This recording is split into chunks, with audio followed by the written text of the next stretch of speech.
Welcome to With Love Men, where we dig deep into what it truly means to be a man today. I'm Jake Fishbein. And I am Nick Papadopoulos, affectionately known and called Coach Nick. Together, we've led men's groups for a combined 25 years. Yes, we have. And we've also co-written a fictional novel called The Men's Group, which we believe is very much aligned with the conversations we're going to be embarking on. Very much. And this podcast is an evolution of our work with the novel and our men's group, The Arena. And it's another space where we're going to have real conversations about vulnerability, courage, and connection. No masks, no pretending, just honest talk about what it means to be a man.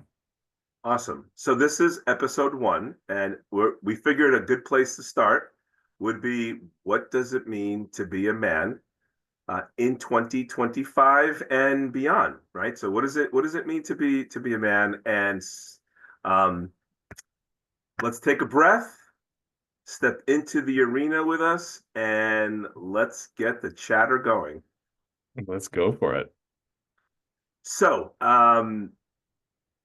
what we'd like to do is actually ask each other some questions, right? That we have not shared to keep this spontaneous and have our reactions and responses real time. So I'll go first, Jake, if that's Okay. cool. All right. Sounds good, Nick. All right. So my question is, I have two young sons, as you know. One is 15 and one is 11, right? And they're obviously in a very impressionable stage of their lives, right? Um, and one of the places that I believe they get impressed by is success, right? What behaviors, what lifestyles, what decisions people make to be successful. And my question to you is, as someone like myself who's a father, and the fathers that we have, out there um, in the ever expanding arena, right? You plan to be a father. I know you're committed to being a father someday soon. How do you how do you support your kids, especially your boys, in talking to them about what success looks like for a man that's different than what they might be seeing with the current president that we have, right? Or the Andrew Tates of the world. Or, I was watching a Fox host. I won't even say his name. I shouldn't even have said the other person's name, not to give them any more credibility. But there's a Fox show host, and I literally saved it on my phone where he was talking. This is on live TV. He's talking about how real men don't go grocery and food shopping. And I'm thinking, I didn't even think that was a thing. I mean, don't men need to eat? You know what I mean? Like, it was just like mind-boggling, like how far we've gone, right? I mean, during the campaign, real men don't vote for Kamala, right? As I said, my sons see the president of our country, the leader of what used to be at least a free world, right, as we knew it, with 30 plus convictions, bullying people, mocking people, lying, yet he's the president of the United States, right? He's had multi-billion dollar companies, right? I mean, he surrounds himself and interacts with all these successful people. So my kids are like, well, Dad, you're not the president of the United States, or you're not president of a Fortune 100 company. Why should I listen to you? So it's a very long question to how do I get a 15 and 11-year-old to explore what it means to be a man from the perspective of being loving and being kind and giving and respectful and authentic when our society is screaming at them to do and be the opposite. Well, when you started asking the question, my first reaction were three words that in our men's group are totally not allowed. And those three words are, I don't know. Are you asking me for permission to give you the? You can say No, I don't know. absolutely not. I'm just acknowledging that, well, not as a father, and as I think this conversation for young people is so challenging there's so much noise out there, not just in the news with people in power, but TikTok, Instagram, Reddit, YouTube, of these visuals of what it looks like to be successful. And I'll figure out some way to answer the question. But as you were talking, I was thinking about a lot of the chatter I've seen around Elon Musk, who Right. has a ton of power and it is on the surface a very successful businessman. He's made a Right. lot of money, had a lot of successful businesses. And I remember reading somewhere that, of course, he should be helping our government shift. He's very successful. He's the richest man in the world. And my thought was, yeah, he's the richest man in the world. Does that mean he's the most successful? Mm. Mm. That our country here in the States, we measure success based on financial Right. output. Right. And part of addressing young people and shifting that mentality is probably having that conversation, but that's not what success is. Mm. And as a society, shifting our relationship from I'm successful if I've made a lot of money to I'm successful if I've been a good person, Right. if I've been Right. kind, if I've been generous. Nobody needs as much money as Elon Musk has. Right. It's is no one needs as much money as a lot of people have. Right. And yet we hold that in such high regard, especially as men. And in our work, I've seen men who are not the breadwinners of their households Right. really struggle with that because it doesn't fit into this archetypical role of the men as the provider, as the protector. Right. And I was watching this video the other day. I'm preparing next week to go to Nashville to do a weekend with Marshall Goldsmith, Okay. who's the number one executive coach in the world. And Marshall is renowned for working with the best and biggest CEOs on the planet. And Marshall, I can't remember the context he was talking in this video, but he was saying that when we're raising kids, and everyone hears this, they don't do what we say to do, they do how we act. Mm. Yeah. And so maybe part of raising sons at this age is not just about the conversations you're having with them, Right. but that trusting that just because of how you're acting in the world as their father, Mm. that's what they're picking up success to be. Yeah. I love that. Maybe not at 15 and 11, but at 25 and 21, Yeah. as Yeah. they get out of adolescence, they'll think about their friends who are chasing the big paychecks on Wall Street and working 18 hours a day and doing cocaine and getting really drunk and Right. sleeping with a lot of women and being abjectly miserable. Right. Although think Right. about their dad, who has had rich conversations and leads men's groups and has also been financially successful. Hmm.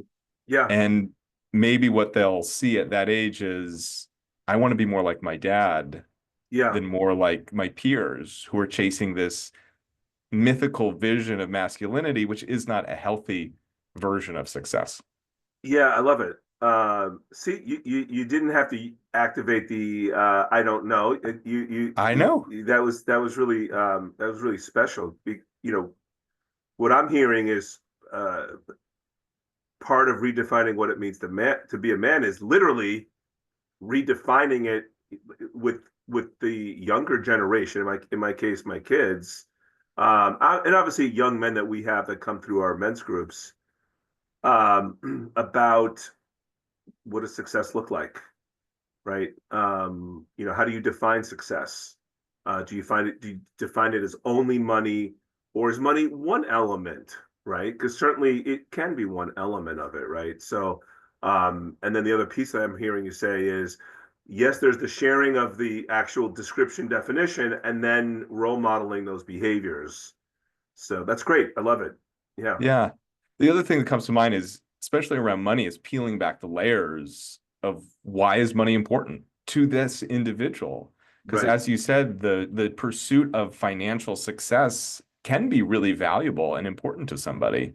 But Right. is it coming from this place of, I don't feel like I'm good enough. I need to prove that I'm worthy. I need to Right. shove it in other people's faces that I can be successful. Right. Or is it because there really is this joy in the pursuit and Right. something good happens on the other side? That so often our actions, we can do the same action, but if we're coming from a place of Yes.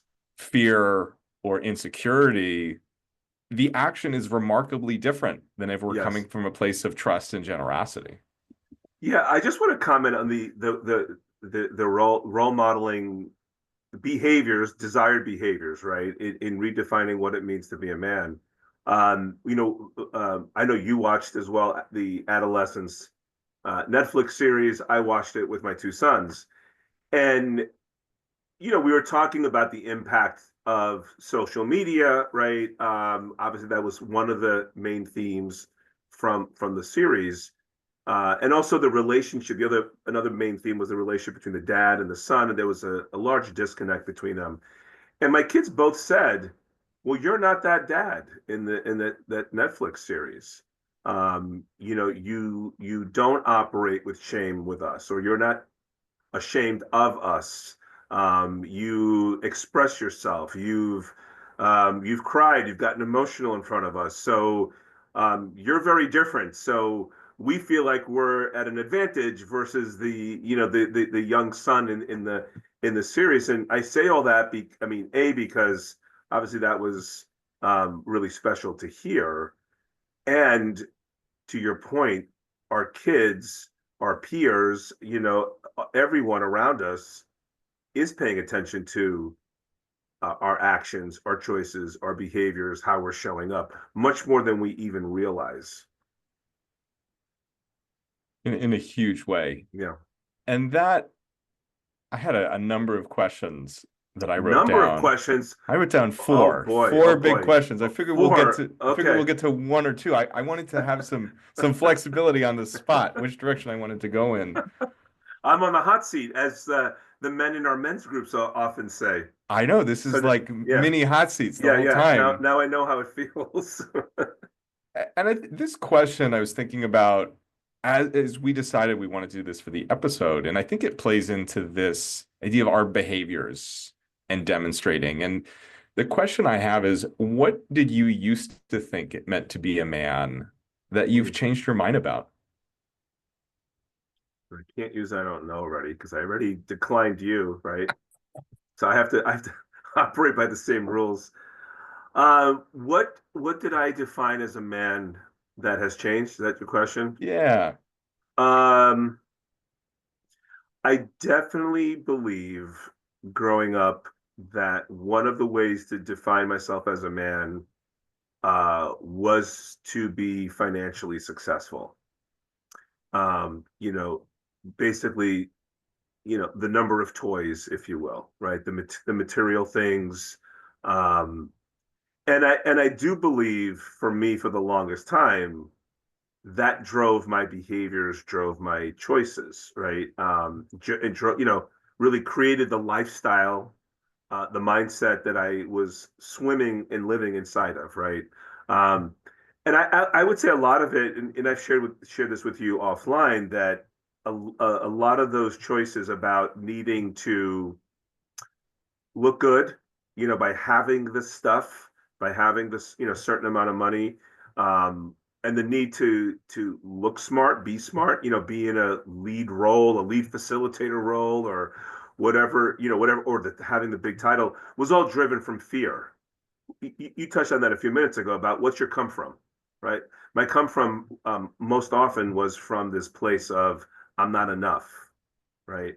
Um, and so I'm not enough, and I'm in this world where the story I've made up about being a man is I have to have the most toys, I have to have the largest voice, I have to have the largest reach, and so all that came crashing down, as back in the summer of 21 when I got diagnosed with cancer. So I would say that my once I got diagnosed with cancer and I went through um, a series of big steps to heal. Um, my greatest realization was the disruption of that story and replacing it with my relationships. My relationships is what makes me successful and makes me happy and fills me up. Um, I had lunch with somebody today, and it was interesting. They said, um, I know you're busy. This is somebody who's retired. They said, your schedule is much busier than mine. I so appreciate you making time. I know that, his schedule, he was saying, my schedule's, far less exotic and exciting these days. And, I said I wanted to acknowledge his recognition, right? Because I think that's important. That could be a whole other topic for another episode about how men don't like to take the acknowledgments. Oh, yes. And I also said I just want to acknowledge you. I said because you're always following up with me to have these types of opportunities where we can connect, and that's become really important for me. Cool. Um, and so I would say that's my biggest aha over the years is that my relationships um, matter most to me.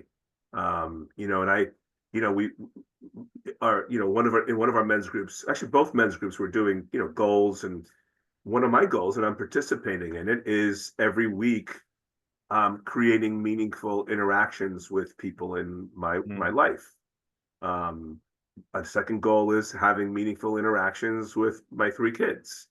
Um, if this was me 4 years ago, 5 years ago, no, that probably would not be part of my goals. I probably would not have gone to lunch today. So that's been the biggest change for me. Yeah. Do you find in your experience working with men for close to 20 years that most men need that tragic moment, that cancer diagnosis, that car accident, that parent passing away or friend passing away to have them recognize the shift and shift their values? Unfortunately, yes. And here I am, I coach on this, right, like you do, yet I fell right into that same pattern.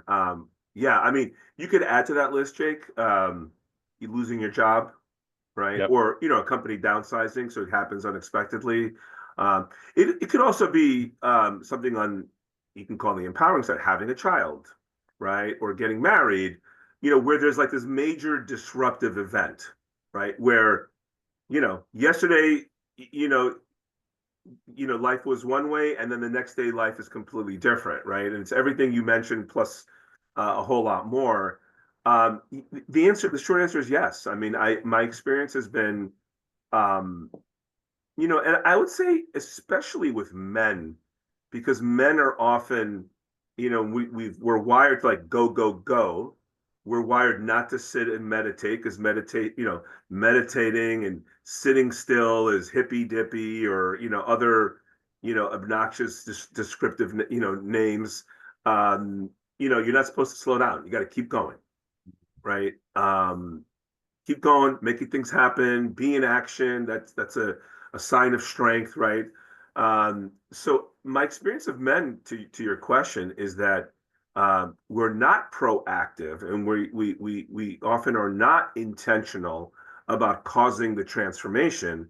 Instead, the transformation, like in my example, happens because of a disruptive event, often more on the disempowering side.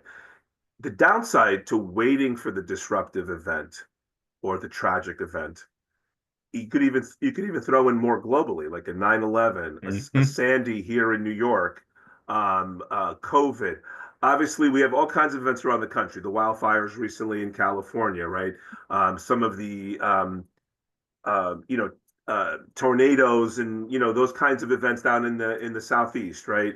Um, Hurricanes. Um, the challenge with that is that when you or I as a man, as a human, are making these changes from that place of something disruptive has happened, we don't have room to be creative. We don't have room or time.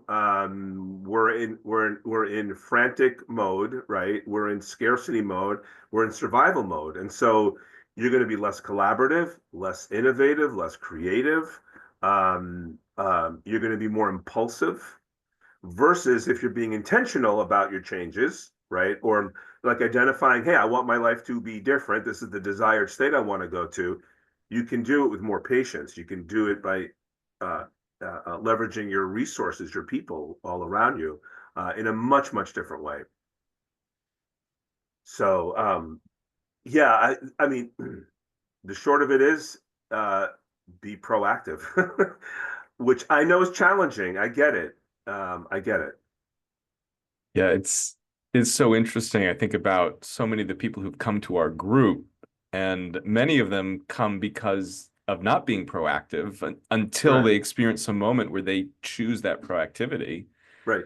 And then there are people who just kind of found their way there. And it's not that one path is better or worse than the other, but it is interesting the different paths that people find Mhm. to shifting the way that they're showing up, the way that they're thinking about themselves, their own relationship with themselves and other people, and their relationship to success, or even what it means to be a man. Obviously, there are a number of different paths that people take to Yeah. to arrive in that place, some by chance and some because of an unfortunate internal or external circumstance. Yeah. Yeah. As I said, I think that when you're proactive, I just think your mind is different. You're able to activate ways of being that are healthier and able to push you forward. So let me ask you this: you have a lot of friends, right? Yes, I That's do. one of your great qualities that you're a great friend to many, and you have meaningful relationships. My question to you is, and you have relationships with men and with women. Um, Prior to doing the men's work, right? So prior to you joining the first group that I was facilitating, right? Prior to you and I starting to write our novel, the men's group, right? Obviously, way before, now running the Arena series together.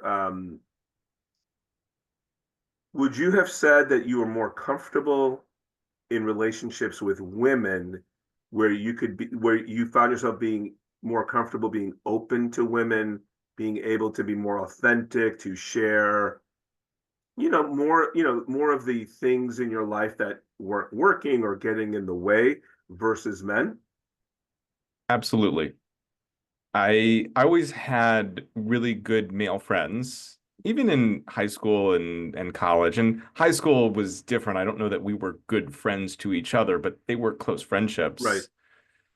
But I remember college, and it had to be my junior year. And I remember sitting in the cafe on campus. There were two cafes because I went to a tiny school in the middle of Ohio, sitting with my best friend's girlfriend. And I could talk to her about the challenging things. right, And I had other female friends that I talked to about challenging things that I inevitably fell in love with. And those friendships got challenging and ended and then restarted. And right, but because I did feel more comfortable being vulnerable or being honest up to a point in those female relationships. right, And I remember with my best friend's girlfriend, it was so easy because there was no attraction there. right, They were in a relationship, but we spent a lot of time together. right. And I could talk to her in a way that I couldn't talk to other people. Of course, I didn't complain to her about the things that annoyed me about her. That was not something that I was willing to do, and I did not talk to my friend about that even though I remember like I remember staying awake at night rehearsing these conversations that I wanted to have with him that I never had About him or your relationship with him? about their relationship Okay, and about my relationship with him and how it was impacted. And I don't even remember what the details of that was right, 15 years later, but I right. remember thinking that, and I never could have had a conversation with him about it. And Why it do you think it was easy for you, Jake, at that point? Because I know it's different today based on a lot of the work that you've done. Why was it easier to talk to a woman? I mean, because I believe that a lot of people we interact with in our men's groups um, have that same experience, or at least have come from that same place as well. think there are a few reasons. One, women tend to ask questions and men don't. I So have a this is friend, different that we're doing this, that we're asking each other this is questions. different. I have a friend, one of my best friends, and we joke about it now, but we'll hang out and he'll say, my wife will complain if I don't ask you these questions. And so he does. He asks these questions because there've been plenty of times where we've hung out and he's gone home and his wife's been like, "Did you ask Jake this?" And he Right. says, "No, I didn't." So part of it is women ask more questions than men do. And they ask Okay. more questions that go under the surface, that aren't just about what the weather is or the sports team or what they think about what's going on in the news. Right. That women tend to ask, in a broad generality, questions that men aren't doing with each other. And then on top of that, from a very young age, and I don't even remember where I picked up on this socialization, but it was definitely in middle school and high school, just that boys don't talk to each other about the deeper stuff. Right. Right. They just don't. Right. And believe as a teenager, me and my friends, we shamed each other when we talked about things that mattered to us. I wrote in a recent newsletter after watching Adolescence because I was reflecting on my own adolescence and how, had I been growing up now, how susceptible I would have been to somewhere like the manosphere. Right.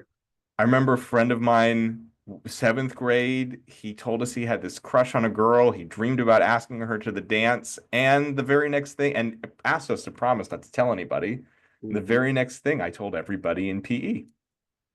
And I'm sure he learned, oh, I can't talk about Right.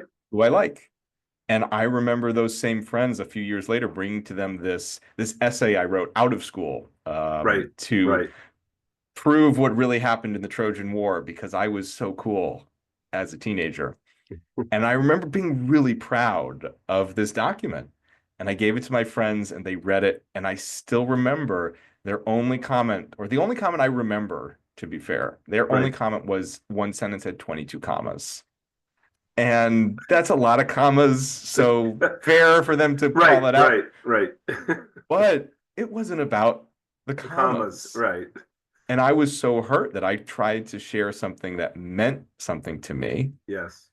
and they rejected it. Yes. And through those experiences, I learned that I can't share Mm. with men. Right. Remember another experience in college with a friend of mine that we had a falling out because I fell in love with her and it got ugly. Yeah. And she had been my best friend. And so it was really hard, this friendship ending. And I remember trying to talk to a friend of mine, and he and his girlfriend had just broken up. And I remember trying to connect, and he just dismissed what I was experiencing because me and my friend hadn't been in a relationship. Right. And yet it was the same pain of losing someone who mattered so much to me. And again, Right. I learned it is not okay. It's not okay. Right. It's not okay. You have the evidence, basically. I have a question, and then I wanted to make a comment about something you said. When you said before about one of the reasons why you have traditionally felt more comfortable opening up to women is because they ask more questions, right?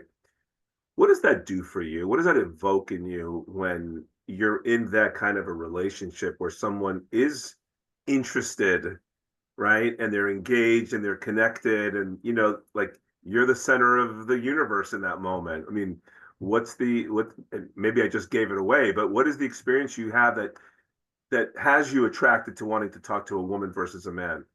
You just gave it away. And in large part, it gave me permission to share. That Mm. I believe that everybody, men, women, Martians, people from Venus, wherever, want to share Mhm. and have this deep welling of desire to be heard. Right, And when women or anybody asks a question, for me, it gave me permission to speak. right, right, Whereas I wasn't going to say, hey, this is what I believe about this thing, or this is the right, experience I'm having. I know people who do that very easily. Find them a little annoying.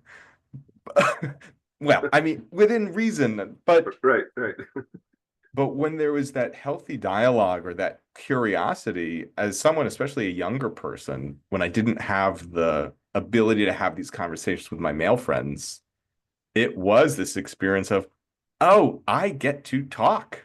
right, I get to express myself in a right, way I don't normally get to. right. And that's a really special thing for somebody. Yeah, absolutely.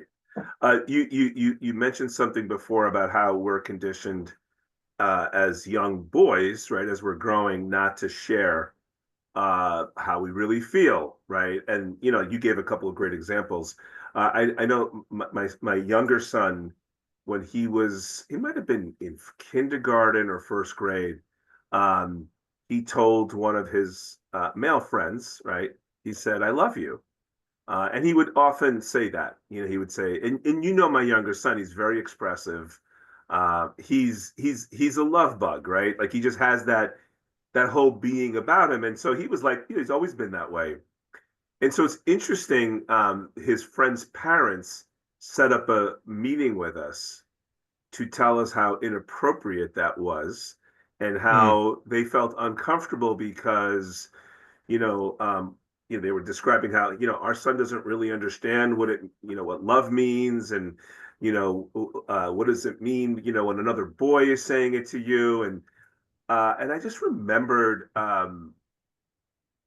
two things. I remember really being scared for his friend that here you have these two parents who I believe are trying to do the right thing, yet they're setting their son up to be in this man box, that can be really, really, really unhealthy and lonely, actually, right? And I also was thinking simultaneously how proud I was of my son, and I Hmm. told them that. I said, I am not going to tell my son not to tell your son or any other son or daughter that he loves them, um, as long as he's being respectful and responsible in how he says it and how he shows it.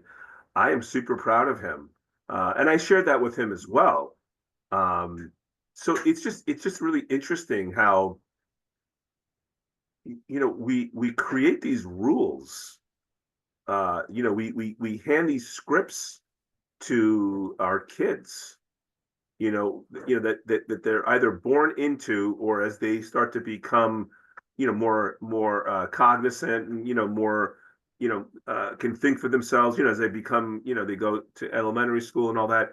We give them this script, and this script that just gets handed from one generation to the next generation without ever challenging it to say, wait, why is it bad for my 7-year-old or 6-year-old to say I love you?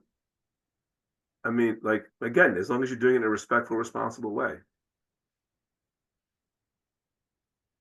If only we can break those cycles. And that's Why that's we're what having we're this that's why we're conversation. having this conversation. It's why this podcast is called With Love Men. And Yes, that we end all of our emails to our men's group with love.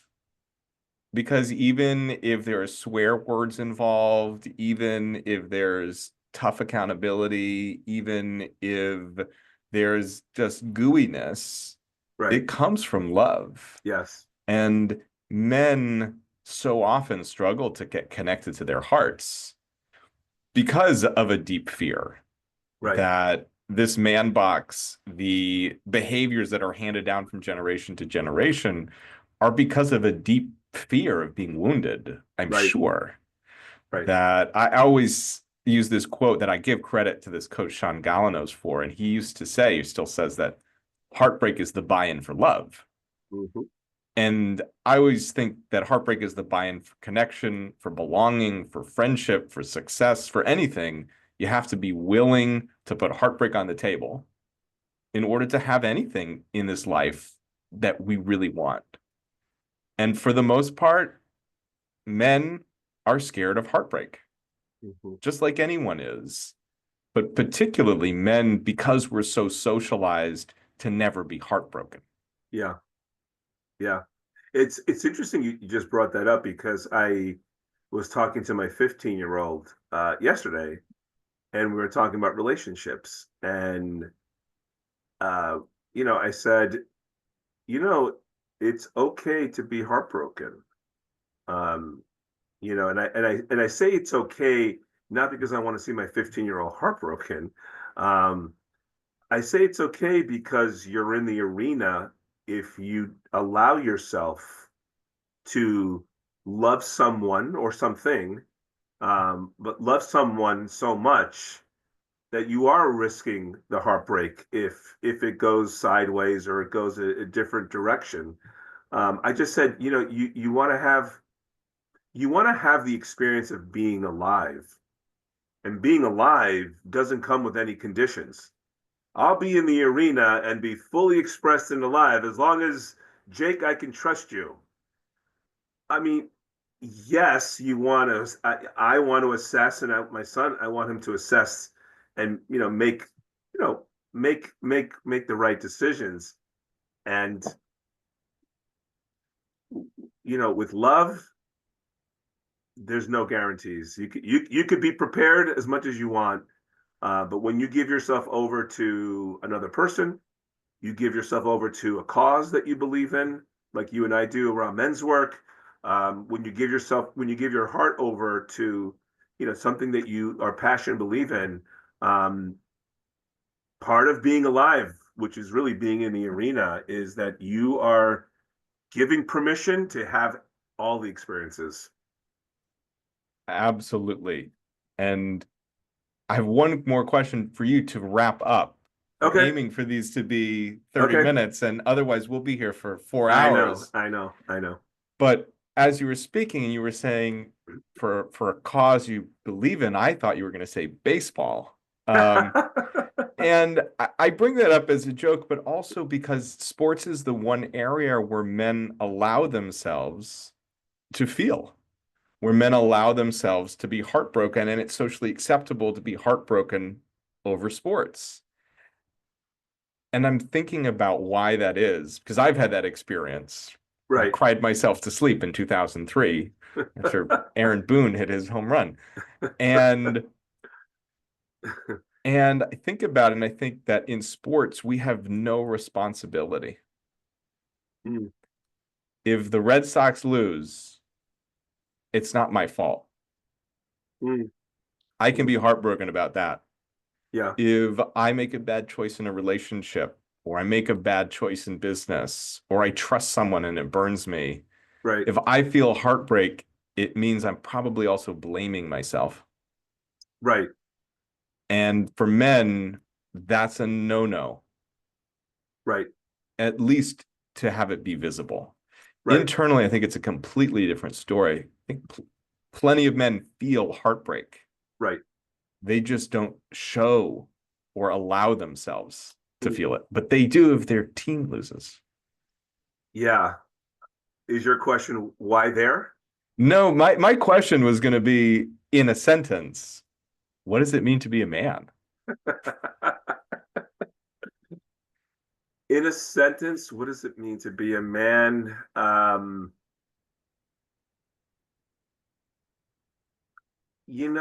I would say it's seeking your truth and taking a stand.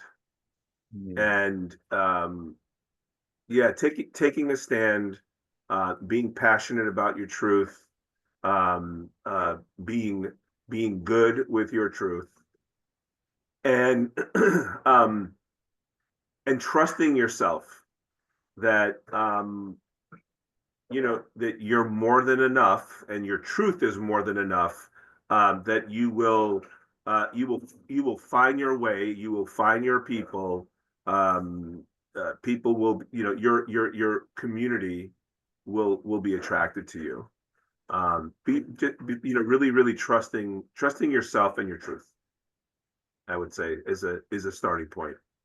I love that. Yeah. How about you? Yeah, for me, I wrote an article about this on the Good Men Project, which I've been posting on a lot more. And I wrote this article about redefining what it means to man up.